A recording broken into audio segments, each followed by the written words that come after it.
whatever happened to predictability? The milkman, the paper boy, evening TV. You miss your old familiar friends, but waiting just around the bend. Everywhere you look, everywhere there's a heart, a hand to hold on to. Everywhere you look, everywhere there's a look of somebody who needs you. When you're lost out there and you're all alone, life is waiting to carry you home. Everywhere you look, everywhere you look.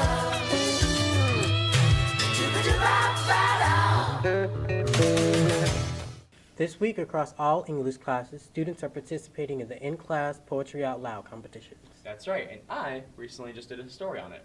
Mind if we check it out? Sure. Recently at Affton High School, English classes across all grades are participating in the in-class competitions for Poetry Out Loud. I was able to talk to some students to hear their thoughts on the competitions. I think it's a great program that really benefits the learning environment and makes critical thinking skills.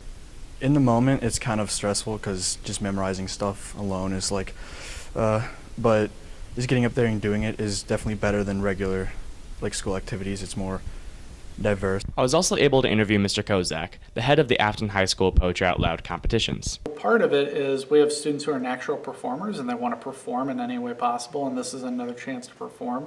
We have students who are interested in their literature and they actually kind of get interested in poetry, and so that's a reason to perform really well. The things that I really look for, it's going to be loud enough that everyone can hear it. It's going to be articulate enough that I can understand all of the words. But the thing that really takes it from that to a really good presentation is really getting to know the poem, so that when you're hitting words on purpose, you're actually causing your audience to feel a little bit of what you think the author wants them to feel. And that really is going to turn you into somebody who's going to be up on stage. This is Josh Brown from Cougar News, signing off. The Chromebook.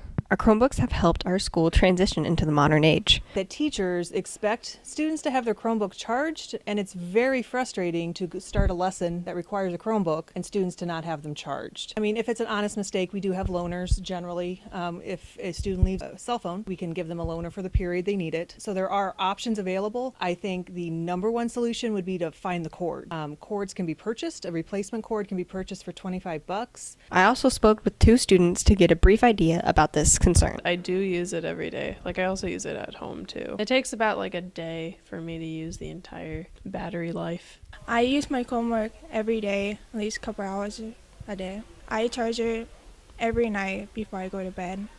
If it's just like first time, I think it should be more nice and happen. So you just charge your Chromebook because we need Chromebook for notes and like homework.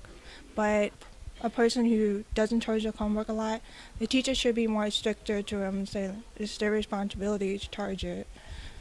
Do try your best to keep this tool charged so you can get the most out of it. This is Hope Darty, Cougar News, signing off. Now, let's go to a commercial break. Man, I don't even know what club to join. Dude, chill out. Garden Club's a ton of fun. Do that. It's this way, let's go. Are you interested in joining Garden Club? It's in Senior Brian's room, Fridays after school. They learn about plants and gardening, and then they plant the stuff, and whatever they plant, they get to eat. They have fun working together as a group with hard work, dedication, effort, and a lot of patience. With all that, they also do problem solving and brainstorming as a group. So join Garden Club. It's a lot of fun. Affton may seem small, but really, if you zoom in, you'll find that we're bigger on the inside. With the help of International Club, you can learn what makes Affton so big is its diversity. Educating ourselves about different cultures unifies our community, and they're here to teach and celebrate that. With connections to the International Institute and to local restaurants, they find what makes Affton bigger on the inside through food and guest speakers. Learn with Izzy Menzel and sponsor Mr. Jennings after school on Thursdays in room 50. Join today. If you like promoting unity and positivity in your community, join Unify STL. Unify STL unifies students and community members in order to create a safe environment for all people. So Unify STL is put on by Students Fighting Hate, and practically all it is us bringing different opinions and putting them onto one stage to showcase to an audience. Have any other questions? Talk to Presidents Gabby Schellenbarger and Mikey Cinnamon. or the club sponsor, Ms. Sanders, for all information.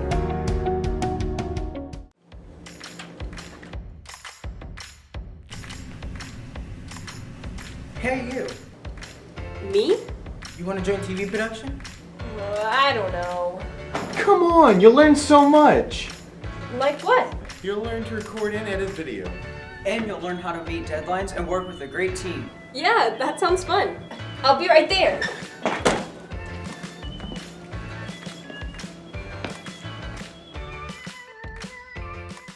Next year, students might be able to have an opportunity to take an African American Studies course next year, and Zach just did a story about that. It's going to be African American history, so we're going to study all the way from the slave trade all the way to the present time, and talking about mostly like the civil rights movement and the contributions of African Americans to our history and to our society today.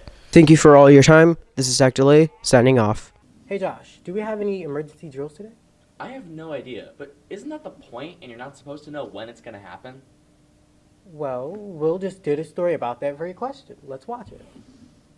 Hello, Affton. Have you ever wondered why students don't know when emergency drills go off? The office knows, but they don't tell students. Well, I interviewed a couple of students to see how they feel about the surprises. Well, I think you should make it a surprise because you really don't know when you're gonna have an emergency. So I say it's better you know when you have that option other than having somebody go tell you it's gonna happen. Yeah, at least ahead of time so they can prepare and run whatever they gotta do. I panic a little bit, but we should be calm because if not, it's gonna be chaos. I also interviewed Dr. Langens to find out why students are left unknowing. Well, I think the main reason why is even today we have one scheduled, and so we got to change that based off our schedule, or other events may come up. So, we make changes, but we try not to, disrupt kids daily with those types of things. For example, it's raining outside. If I had a fire drill scheduled today, I wouldn't perform the drill because kids have to go out onto a field, which then they would step in mud and be a mess. So, we make decisions, that we believe is what's best for instruction in the end, and that's the main reason why. I hope that answers some questions. This is William Swires of Cougar News, signing off. Now, before we go, we'd like to extend another warm welcome back to all of our fellow students. We hope you had a wonderful winter break, and let's get these grades up this semester. And that's all the time we have. I'm Josh Brown. And I'm Dantes Crumple, and this is Cougar News, signing off.